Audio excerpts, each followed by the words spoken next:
Mes frères Sigma, préparez-vous à découvrir une vérité que le monde préfère ignorer. Alors que la société moderne tente désespérément de nous formater, de nous faire rentrer dans ces petites cases préfabriquées, il existe une catégorie d'hommes qui refusent catégoriquement de plier. Ces hommes, c'est nous, les Sigma. Et aujourd'hui, nous allons explorer pourquoi notre inflexibilité face aux pressions sociales fait de nous les individus les plus redoutés de notre époque. Imaginez un instant, vous êtes dans une salle, remplie de personnes qui tentent toutes de vous convaincre de changer, de vous adapter, de devenir plus sociable, plus flexible, plus comme tout le monde. Mais vous restez debout, imperturbable, fidèle à vos principes. Cette image vous parle? C'est parce que vous êtes un Sigma authentique. Le titre de cette exploration n'est pas choisi au hasard. Les Sigmas ne changent pour personne. Et c'est pourquoi ils sont craints. Cette affirmation révèle l'essence même de notre nature. Dans un monde où l'adaptation constante est devenue la norme, où la flexibilité est présentée comme une vertu absolue, nous représentons l'antithèse parfaite. Nous sommes les rocs immuables dans l'océan du conformisme. Mais pourquoi cette résistance au changement est-elle si puissante? Pourquoi provoque-t-elle tant de réactions, allant de l'admiration secrète à la peur manifeste? La réponse réside dans la compréhension profonde de ce que nous représentons vraiment. Nous ne sommes pas simplement des hommes qui refusent de changer. Nous sommes des gardiens de l'authenticité dans un monde d'apparence. Cette exploration vous mènera à travers 6 dimensions cruciales de l'expérience Sigma. Nous commencerons par examiner comment notre solitude stratégique devient notre plus grande force, puis nous découvrirons pourquoi notre indépendance émotionnelle déstabilise tant les autres. Nous analyserons ensuite notre relation unique avec l'autorité, notre gestion particulière des conflits, comment nous maintenons notre authenticité face à toutes les pressions, et enfin, notre influence silencieuse mais redoutable. Chaque aspect que nous explorerons révélera pourquoi les Sigmas sont simultanément admirés et craints. Car voyez-vous, mes frères, nous représentons quelque chose que beaucoup désirent secrètement mais n'osent jamais devenir, des hommes véritablement libres. Si vous ressentez cette résonance profonde avec ces mots, si vous reconnaissez en vous cette force tranquille qui refuse de plier, alors vous êtes au bon endroit. Abonnez-vous à cette chaîne, car nous allons ensemble décoder les mystères de l'homme Sigma et comprendre pourquoi notre nature immuable fait de nous les maîtres silencieux de notre propre destinée. La solitude stratégique comme bouclier, immuable. Mes frères Sigma, parlons d'abord de notre relation unique avec la solitude, cette compagne fidèle que nous choisissons consciemment et qui devient notre plus grande force. Contrairement aux autres hommes qui fuient la solitude comme une maladie, nous l'embrassons comme un sanctuaire sacré. Cette différence fondamentale révèle pourquoi nous ne changeons jamais pour personne. Notre solitude n'est pas subie, elle est stratégique. Quand un alpha cherche constamment la validation du groupe, quand un bêta se perd dans l'approbation des autres, nous, les Sigma, nous trouvons notre puissance dans l'isolement choisi. Cette solitude n'est pas de la fuite, c'est de la préparation. C'est dans ces moments d'isolement que nous forgeons notre caractère, que nous aiguisons notre esprit, que nous consolidons nos convictions. Prenons l'exemple concret de Marc, un entrepreneur Sigma de 35 ans. Pendant que ses collègues passent leur soirée dans des événements networking, lui choisit délibérément de rester seul pour réfléchir à sa stratégie d'entreprise. Cette solitude lui permet de prendre des décisions que les autres n'oseraient jamais, car elles ne sont pas influencées par les opinions parasites du groupe. Résultat, son entreprise prospère pendant que les autres stagnent dans le consensus mou. Notre solitude stratégique agit comme un bouclier impénétrable contre les pressions sociales. Quand vous êtes seul avec vos pensées, personne ne peut vous manipuler, personne ne peut vous faire douter de vos convictions, personne ne peut vous pousser à changer pour leur convenance. C'est exactement ce qui terrifie les autres, notre capacité à rester inébranlable, même face à l'isolement social. Cette solitude nous donne également une clarté mentale que les autres n'ont jamais. Pendant qu'ils se perdent dans le bruit, des opinions multiples, nous cultivons le silence qui nous permet d'entendre notre propre voix intérieure. Cette voix, mes frères, c'est notre boussole morale, notre guide stratégique, notre source de force inaltérable. Mais attention, cette solitude n'est pas de l'antisocialité. Nous choisissons nos interactions, nous les contrôlons, nous les dosons selon nos besoins. Nous ne sommes pas des ermites, nous sommes des stratèges qui comprennent que la qualité prime sur la quantité, que la profondeur vaut mieux que la superficialité. La société moderne a peur de notre solitude parce qu'elle révèle sa propre dépendance maladive au groupe. Quand ils nous voient prospérer dans l'isolement, cela remet en question leur besoin constant de validation externe. Notre solitude stratégique devient un miroir cruel qui leur montre leur propre faiblesse. C'est pourquoi nous ne changeons jamais pour briser cette solitude. Car nous savons quelle est notre forteresse, notre laboratoire secret, notre source de pouvoir. Dans un monde de moutons qui suivent le troupeau, nous sommes les loups solitaires qui tracent leur propre chemin. Et cette différence, mes frères, c'est exactement ce qui fait que nous dominons silencieusement pendant que les autres se battent pour des miettes d'attention. Notre solitude n'est pas une prison, c'est notre royaume secret où nous régnons en maîtres absolus. L'indépendance émotionnelle qui déstabilise les masses.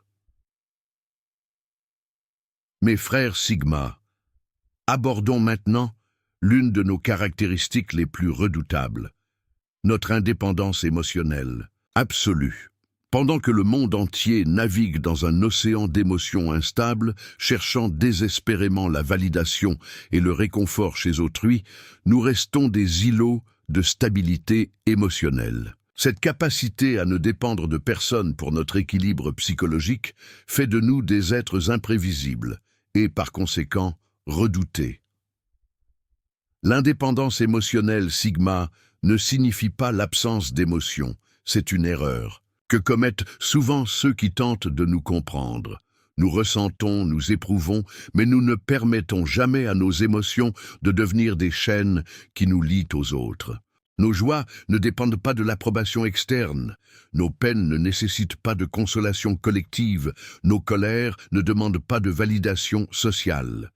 Prenez l'exemple de Thomas, un Sigma de 28 ans travaillant dans une entreprise, un toxique, quand ses collègues se plaignent constamment de leur patron, cherchant du soutien émotionnel mutuel. Thomas reste stoïque, il analyse la situation froidement, prend ses décisions en fonction de ses propres critères et agit selon sa logique personnelle. Cette attitude déstabilise profondément ses collègues. Notre indépendance émotionnelle se manifeste particulièrement dans nos relations. Contrairement aux autres hommes qui deviennent émotionnellement dépendants de leur partenaire, nous maintenons toujours notre autonomie affective. Nous aimons sans avoir besoin, nous nous attachons sans nous perdre, nous nous engageons sans nous abandonner. Cette capacité à rester entier dans une relation intime terrifie littéralement les femmes habituées aux hommes émotionnellement nécessiteux. Ce qui rend notre indépendance émotionnelle si puissante, c'est qu'elle nous libère du chantage affectif. Quand quelqu'un tente de nous manipuler par la culpabilité, la pitié ou la colère, nous restons imperturbables, nous évaluons la situation avec notre raison, nous prenons nos décisions selon nos principes, nous agissons conformément à notre logique interne. Notre stabilité émotionnelle agit également comme un aimant paradoxal. Plus nous sommes détachés, plus les autres sont attirés vers nous. Plus nous sommes indépendants, plus ils veulent notre attention. Cette dynamique inverse révèle une vérité fondamentale. La rareté crée la valeur, et notre indépendance émotionnelle fait de nous des ressources rares dans un monde d'émotivité débridée. La société moderne, construite sur l'interdépendance émotionnelle et la validation mutuelle, ne sait pas comment gérer notre autonomie affective. Nous remettons en question leurs fondements relationnels, nous révélons la fragilité de leurs constructions émotionnelles, nous exposons leur dépendance maladive à l'approbation d'autrui. Cette indépendance exige une maîtrise de soi constante, une introspection permanente, une discipline émotionnelle rigoureuse. Nous devons constamment cultiver cette autonomie, la protéger contre les tentatives d'invasion émotionnelle, la renforcer face aux assauts de la manipulation affective. C'est précisément pourquoi nous ne changeons jamais cette indépendance, pour qui que ce soit, car nous savons qu'elle constitue notre véritable liberté, notre authentique pouvoir, notre protection ultime contre les manipulations du monde extérieur. Dans une société d'esclaves émotionnels, nous demeurons les seuls hommes véritablement libres. Notre indépendance émotionnelle n'est pas de la froideur, c'est de la souveraineté absolue sur notre propre âme. Le rejet instinctif de l'autorité, non méritée. Mes frères Sigma, parlons maintenant de notre relation complexe et fascinante avec l'autorité. Contrairement aux alphas qui luttent pour dominer la hiérarchie et aux bêtas qui l'acceptent aveuglément, nous, les sigmas, nous possédons cette capacité unique à discerner instantanément l'autorité légitime de l'autorité artificielle. Cette discrimination naturelle fait de nous des êtres imprévisibles dans tout système hiérarchique établi. Notre rejet de l'autorité non méritée ne provient pas d'une rébellion adolescente ou d'un complexe d'insubordination. Il découle d'une compréhension profonde que le véritable pouvoir se gagne par la compétence, l'intégrité et la vision, non par le titre, la position ou la manipulation. Quand nous observons quelqu'un exercer une autorité qu'il n'a pas méritée, notre nature sigma se dresse instinctivement contre cette imposture. Prenons l'exemple de David, un sigma travaillant dans une grande corporation. Son nouveau directeur, promu grâce à ses connexions plutôt qu'à ses compétences, tente d'imposer des changements absurdes. Pendant que ses collègues acquiescent par peur ou opportunisme, David refuse catégoriquement de suivre des directives qu'il juge incompétentes. Cette résistance silencieuse mais ferme déstabilise complètement la hiérarchie artificielle mise en place. Ce qui rend notre attitude si redoutable, c'est que nous ne nous rebellons pas bruyamment comme le feraient des contestataires ordinaires. Nous ignorons simplement l'autorité illégitime. Nous la contournons avec élégance, nous la neutralisons par l'indifférence, nous la vidons de sa substance par notre non-reconnaissance. Cette forme de résistance passive est infiniment plus perturbante qu'une rébellion ouverte. Notre capacité à identifier l'autorité légitime révèle également notre intelligence sociale supérieure. Nous reconnaissons immédiatement qui mérite vraiment le respect et qui ne fait que jouer un rôle. Cette discrimination nous permet de naviguer dans les structures de pouvoir avec une efficacité redoutable, en nous alignant uniquement avec ceux qui possèdent une véritable légitimité. Quand nous rencontrons une autorité authentique, notre attitude change radicalement. Nous pouvons devenir les plus loyaux des collaborateurs, les plus dévoués des disciples, les plus efficaces des exécutants. Mais cette soumission n'est jamais aveugle. Elle est choisie, calculée, conditionnelle au maintien de la légitimité de cette autorité. Cette sélectivité dans notre reconnaissance de l'autorité terrifie les systèmes établis.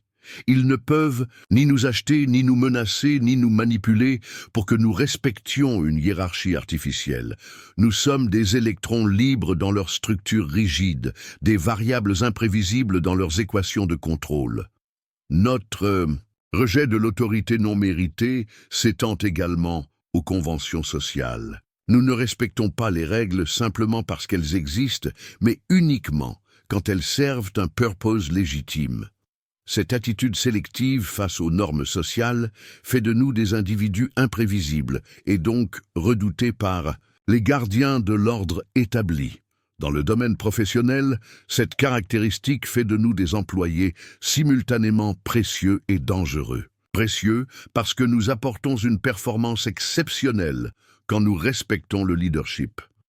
Dangereux parce que nous pouvons détruire la crédibilité d'un manager incompétent simplement par notre indifférence à son autorité. C'est exactement pourquoi nous ne changeons jamais cet aspect de notre nature. car accepter une autorité non méritée serait trahir notre essence même, abandonner notre intégrité fondamentale, renier notre capacité de discernement. Dans un monde rempli de faux leaders et d'autorités autoproclamées, nous demeurons les gardiens de la légitimité authentique. Notre rejet de l'autorité illégitime n'est pas de l'anarchie, c'est de la justice pure, appliquée aux structures de pouvoir. La gestion des conflits sans compromission de valeurs. Mes frères Sigma, abordons maintenant l'un des aspects les plus fascinants de notre nature, notre approche unique de la gestion des conflits. Pendant que les autres négocient leurs principes, marchant de leurs valeurs et sacrifient leur intégrité sur l'autel de la paix sociale, nous adoptons une stratégie radicalement différente. Nous gérons les conflits, sans jamais compromettre ce qui nous définit fondamentalement. Cette approche inflexible de la résolution des conflits découle d'une compréhension profonde que certaines choses ne sont pas négociables. Nos valeurs, corps, nos principes fondamentaux, notre intégrité personnelle constituent des lignes rouges que nous ne franchissons jamais, peu importe les conséquences. Cette rigidité morale fait de nous des adversaires redoutables et des alliés inestimables. Prenons l'exemple de Pierre, un Sigma confronté à un conflit majeur dans son équipe de travail. Son patron lui demande de mentir à un client important pour sauver un contrat crucial. Pendant que ses collègues cherchent des compromis, des demi-vérités, des arrangements diplomatiques, Pierre refuse catégoriquement. Il préfère perdre le contrat plutôt que de trahir son intégrité. Cette position inébranlable déstabilise complètement l'écosystème de compromission qui l'entoure. Notre gestion des conflits se caractérise par une clarté brutale. Nous n'enrobons pas nos positions dans des euphémismes diplomatiques, nous ne masquons pas nos désaccords derrière des sourires forcés. Nous n'édulcorons pas nos convictions pour ménager les susceptibilités. Cette honnêteté directe, bien que parfois douloureuse, établit des bases solides pour toute résolution authentique. Ce qui rend notre approche si puissante, c'est notre capacité à accepter les conséquences de notre inflexibilité. Nous sommes prêts à perdre des amitiés, des opportunités, des avantages, plutôt que de transiger sur nos valeurs essentielles. Cette disposition au sacrifice terrifie ceux qui sont habitués à tout négocier, tout marchander, tout relativiser. Dans nos relations personnelles, cette intransigeance morale crée des dynamiques uniques.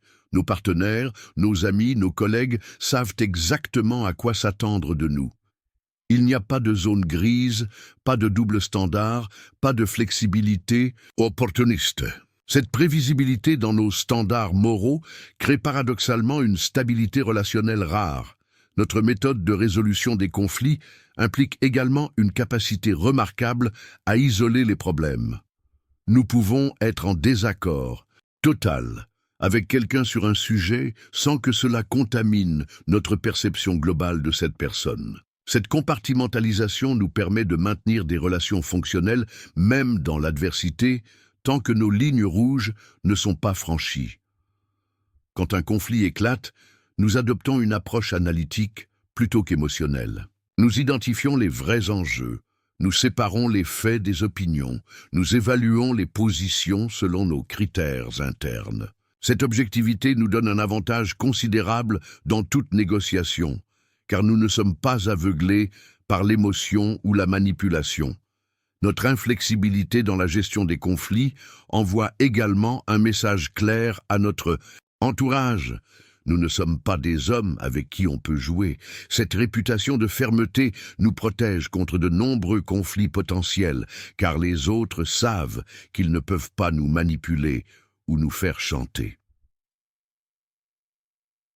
Dans le monde moins professionnel, cette caractéristique fait de nous des médiateurs naturels respectés. Quand les parties en conflit cherchent quelqu'un d'intègre pour arbitrer leurs différends, ils se tournent vers nous.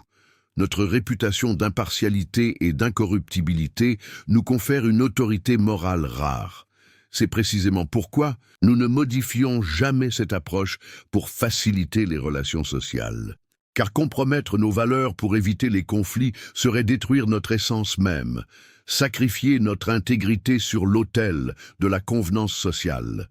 Dans un monde de négociateurs sans principe, nous restons les gardiens de l'intégrité absolue. Notre inflexibilité dans les conflits n'est pas de l'entêtement. C'est de la cohérence morale à l'état pur. 5. L'authenticité inflexible face aux pressions sociales. Mes frères Sigma, explorons maintenant notre authenticité inébranlable face aux pressions sociales constantes. Dans une époque où l'adaptation sociale est devenue un art de survie, nous maintenons une authenticité si pure qu'elle dérange l'ordre établi. Cette fidélité absolue à nous-mêmes constitue notre signature la plus reconnaissable et notre arme la plus redoutable. Notre authenticité s'enracine dans une connaissance profonde de qui nous sommes, de ce que nous représentons, de ce pour quoi nous nous battons. Cette autoconscience aiguë nous immunise contre les tentatives de reformatage social, les campagnes de manipulation collective, les pressions de normalisation comportementale.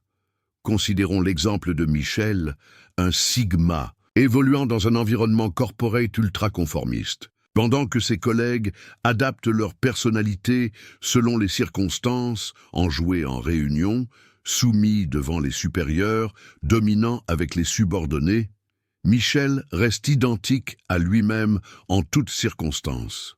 Cette cohérence comportementale déstabilise profondément un système basé sur l'adaptation chaméléonique. Notre authenticité se manifeste dans nos choix vestimentaires, nos expressions verbales, nos positions politiques, nos préférences esthétiques. Nous ne suivons pas les modes, nous ne copions pas les influenceurs, nous ne modifions pas nos goûts pour plaire ou appartenir. Cette indépendance stylistique révèle une sécurité intérieure que peu possèdent vraiment. Ce qui rend notre authenticité si perturbante, c'est qu'elle expose l'inauthenticité ambiante. Quand nous entrons dans une pièce remplie de personnages jouant des rôles sociaux, notre simple présence authentique révèle le caractère artificiel de leur performance. Nous devenons involontairement des miroirs cruels qui reflètent leurs masques et leurs compromissions. Dans nos relations interpersonnelles, cette authenticité crée des connexions d'une profondeur rare. Les personnes qui nous approchent savent qu'elles rencontrent notre vraie personnalité, sans filtre, sans artifice, sans calcul. Cette garantie d'authenticité attire naturellement vers nous les individus eux-mêmes authentiques. Notre refus de modifier notre personnalité selon les contextes sociaux nous confère une prévisibilité rassurante. Nos proches savent exactement qui ils vont retrouver, quelle que soit la situation. Cette constance comportementale crée une stabilité relationnelle que peu d'autres types de personnalités peuvent offrir. Face aux pressions professionnelles d'adaptation, nous maintenons notre authenticité avec une détermination inébranlable. Nous ne feignons pas l'enthousiasme pour des projets qui nous laissent indifférents. Nous n'adoptons pas le jargon corporate si cela ne nous correspond pas. Nous ne participons pas aux rituels sociaux qui nous paraissent vides de sens. Cette authenticité inflexible nous protège également contre les manipulations psychologiques sophistiquées. Les techniques de persuasion basées sur l'adaptation de l'approche selon la personnalité perçue échouent avec nous, car il n'y a pas de décalage entre notre image projetée et notre réalité intérieure. C'est exactement pourquoi nous ne sacrifions jamais cette authenticité sur l'autel de l'acceptation sociale, car notre vraie personnalité constitue notre plus précieux trésor, notre identité la plus pure, notre contribution unique au monde. Dans une société de masques et de personnages, nous demeurons les gardiens de l'humanité authentique. L'influence silencieuse qui inspire crainte et respect. Mes frères Sigma, concluons cette exploration par l'aspect le plus mystérieux de notre nature, notre capacité d'influence silencieuse. Contrairement aux alphas qui dominent par la force vocale et aux leaders charismatiques qui séduisent par l'éloquence, Nous exerçons une influence profonde et durable par notre simple présence, notre cohérence comportementale et notre intégrité manifeste. Cette influence silencieuse opère selon des mécanismes psychologiques subtils mais redoutables. Notre consistance comportementale crée une prévisibilité rassurante qui attire naturellement les autres vers nous en quête de stabilité. Notre authenticité génère une confiance instinctive que les manipulateurs professionnels envient secrètement. Observons l'exemple de Laurent, un sigma travaillant dans une équipe de 15 personnes, sans jamais élever la voix, sans jamais revendiquer de leadership formel, sans jamais politiquer pour obtenir de l'influence. Il devient naturellement la référence morale de son groupe. Ses collègues viennent spontanément lui demander conseil, sollicitent son opinion sur les décisions importantes. Notre influence se construit sur la rareté de nos interventions. Quand nous parlons, c'est parce que nous avons quelque chose d'important à dire. Cette économie de parole donne un poids considérable à chacune de nos expressions. Les autres apprennent à écouter attentivement quand nous nous exprimons, car ils savent que nos mots ne sont jamais gaspillés. Ce qui rend notre influence si redoutable, c'est qu'elle opère sans manipulation consciente. Nous n'utilisons pas de techniques de persuasion, nous ne calculons pas nos effets, nous ne manipulons pas les émotions d'autrui. Notre influence découle naturellement de notre authenticité, de notre cohérence, de notre intégrité. Dans les dynamiques de groupe, notre influence silencieuse agit comme un stabilisateur naturel. Les conflits s'apaisent en notre présence. Les tensions se résolvent par notre simple regard. Les décisions difficiles trouvent leur clarté grâce à notre perspective détachée. Cette capacité pacificatrice nous confère un pouvoir social inconsidérable. Notre influence s'étend également à notre capacité d'inspiration par l'exemple. Nous ne prêchons pas, nous ne moralisons pas, nous ne donnons pas de leçons. Nous vivons simplement selon nos principes, avec une constance qui inspire admirativement ceux qui nous observent. Cette influence par modélisation est infiniment plus durable que toute persuasion verbale. Dans le monde professionnel, cette influence silencieuse nous confère souvent une autorité informelle qui dépasse largement notre position hiérarchique officielle. Les décideurs nous consultent, les équipes nous respectent, les conflits nous sont soumis pour arbitrage. Cette reconnaissance spontanée de notre leadership naturel déstabilise les structures de pouvoir établies. Ce qui terrifie vraiment les autres dans notre influence, c'est son caractère insaisissable. Ils ne peuvent ni l'analyser complètement, ni la reproduire artificiellement, ni la neutraliser par des contre-stratégies.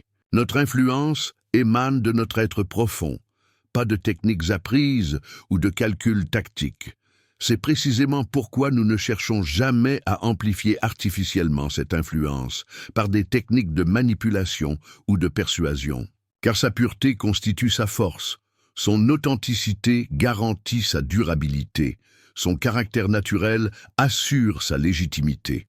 Dans un monde rempli d'influenceurs factices et de leaders autoproclamés, nous demeurons les seuls détenteurs d'une influence véritablement méritée. Notre influence silencieuse n'est pas du charisme, c'est de la gravité naturelle qui attire spontanément tout ce qui l'entoure vers l'authenticité et la vérité. Nous voici arrivés au terme de cette exploration profonde de l'âme Sigma. À travers ces 6 dimensions, nous avons décortiqué les mécanismes qui font de nous des hommes uniques, redoutables et incompris. Chaque aspect révélé, de notre solitude stratégique à notre influence silencieuse, démontre pourquoi nous ne changeons pour personne et pourquoi cette immutabilité génère tant de crainte. L'homme Sigma que vous êtes ne doit jamais oublier cette vérité fondamentale. Votre refus de changer n'est pas de l'entêtement, c'est de la cohérence. Votre solitude n'est pas de l'isolement, c'est de la stratégie. Votre indépendance n'est pas de l'égoïsme, c'est de la liberté authentique. Dans un monde qui célèbre la flexibilité à outrance, vous représentez la stabilité. Dans une société qui prône l'adaptation permanente, vous incarnez la constance. Cette position n'est pas confortable, elle n'est pas populaire, mais elle est puissante. Et cette puissance, mes frères, c'est exactement ce qui fait que les autres nous craignent. Rappelez-vous, on ne craint que ce qu'on ne peut ni contrôler ni prédire. Nous sommes imprévisibles parce que nous suivons nos propres règles. Nous sommes incontrôlables parce que nous ne dépendons de personne. Cette combinaison fait de nous des forces de la nature dans un monde artificiel. Continuez à cultiver cette authenticité, à préserver cette indépendance, à maintenir cette cohérence. Le monde a besoin d'hommes comme nous, même s'il ne le reconnaît pas toujours. Nous sommes les gardiens de valeurs que beaucoup ont oubliées, les porteurs d'une masculinité authentique dans une époque de confusion. Si ce contenu a résonné en vous, si vous vous reconnaissez dans ce portrait de l'homme Sigma immuable, alors rejoignez cette communauté de frères qui partagent cette vision. Abonnez-vous à Homme Sigma officiel, car ensemble, nous continuerons à explorer les profondeurs de notre nature exceptionnelle et à comprendre pourquoi nous sommes les hommes les plus redoutés et respectés de notre époque. L'immutabilité Sigma n'est pas un défaut, c'est notre super pouvoir.